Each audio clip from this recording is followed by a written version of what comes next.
খালেদা জিয়াকে ভালোবাসেন, তারেক রহমানকে ভালোবাসেন। একটা অনুষ্ঠান সবার সঙ্গে দেখা হলো, আর এই সুযোগে আমি আপনাদের কাছে একটু দোয়া চাইলাম, আমাদের সকলের জন্য আপনারা দোয়া করবেন। বিষয়টা হচ্ছে গত 15 বছর বাংলাদেশের মানুষ কিন্তু ভোট দিতে পারেনি। আপনারা কেউ ভোট দিতে পারছেন? একটা মানুষ যে রিক্সা চালায়, যে ঘরে কাজ করে, 5 বছর শেষে একটা ভোট দেয়, তার মনের মতো একজন পছন্দের মতো একজন মানুষকে ভোট দিতে চায়, এটা তার দেশের নাগরিক হিসেবে তার অধিকার। সে তো আর এই ভোট দিয়া তারপরে গিয়া রাষ্ট্র ক্ষমতা চালায় না, কিন্তু তার মনের শান্তি যে আমি যে এই দেশের নাগরিক, আমি একটা ভোট দিয়ে তারপরে আমার নাগরিক অধিকারটা আমি প্রয়োগ করলাম। এই অধিকারটা বঞ্চিত করেছে গত 15 বছর। কে করেছে?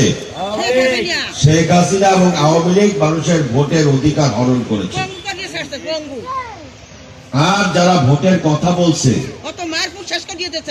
গত 15 বছর যারা গণতন্ত্রের কথা বলছে, ভোটের কথা বলছে, তাদেরকে জেলে ঢুকাইছে, গুম করছে, খুন করছে, নির্যাতন করছে। তো যারা ভোটের মাধ্যমে ক্ষমতায় না আসে, তারা কি দেশের জন্য কোনো কাজ করে? তারা জনগণের জন্য কোনো কাজ করে?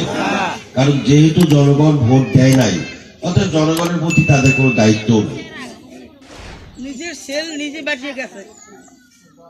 এখন এই গত 15 বছরে ভোট দিতে পারে নাই, আমরা কিন্তু চেষ্টা করছি ভোটের অধিকারটা যাতে ফিরে আসে।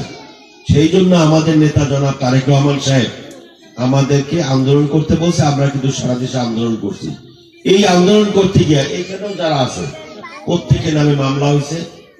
একটু আগে বলতেছিল যে নাড়াপাড়ার মধ্যে ঘুমাইছে রাত্রিবেলা, বাড়ি ছাড়া ছিল, এই যে আলামিন সহ এই সবাই আমাদের যারা দল করছে, প্রত্যেকে আপনারা আপনাদের ঘরে আশেপাশেও দেখবেন যে বাড়িতে থাকতে পারে নাই।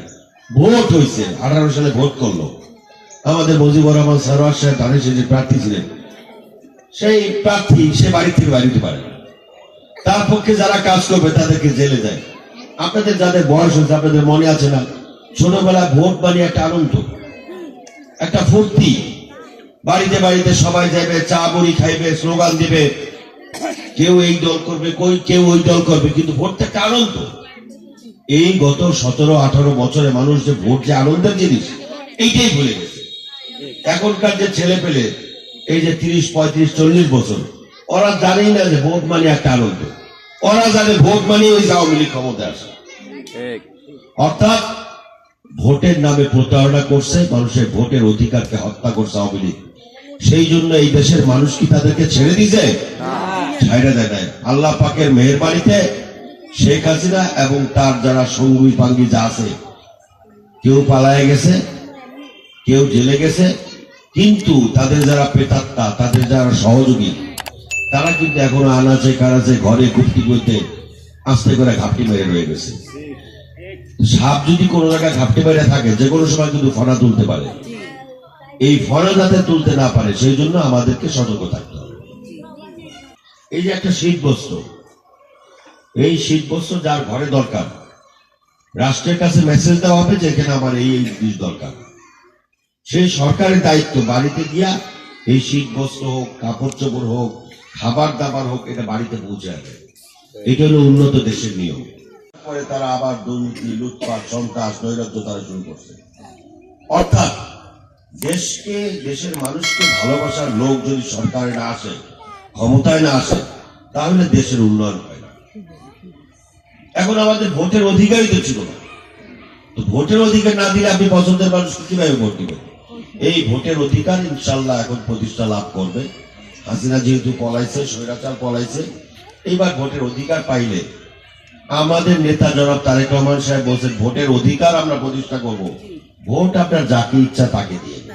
সেই জন্য উনি কিন্তু 2 বছর আগে উনি আগামী দিনে বাংলাদেশ কিভাবে হবে, কিরকম করবে, সেই জন্য কিন্তু উনি 31 দফা কর্মসূচি আমাদের মাঝে ঘোষণা করছেন।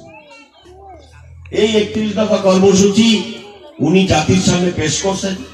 আপনারা এই চাদরের সঙ্গে একটা করে 31 দফার কাগজ আপনাদেরকে দিয়ে দেব।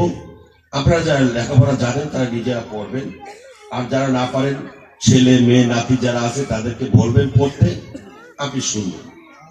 তো আমাদের যতটুকু সামর্থ্য আছে এই সামর্থ্যটুকু নিয়ে আসছি। অনেকে কম্বল দেয়, যে অল্প দামের কম্বল হলে কম্বলটা আসলে কাজে লাগে না। আমরা চিন্তা করছি একটা চাদর, এই চাদরটা গায়ে দিয়ে মা বোনেরা কাজও করতে পারে, যে রিক্সা চালায় সে রিক্সা চালাইতে পারবে, যে ভ্যান চালায় সে ভ্যান চালাইতে পারবে, সন্ধ্যার পরে চা খাইতে পারবে, গল্প করতে পারবে, আড্ডা দিতে পারবে।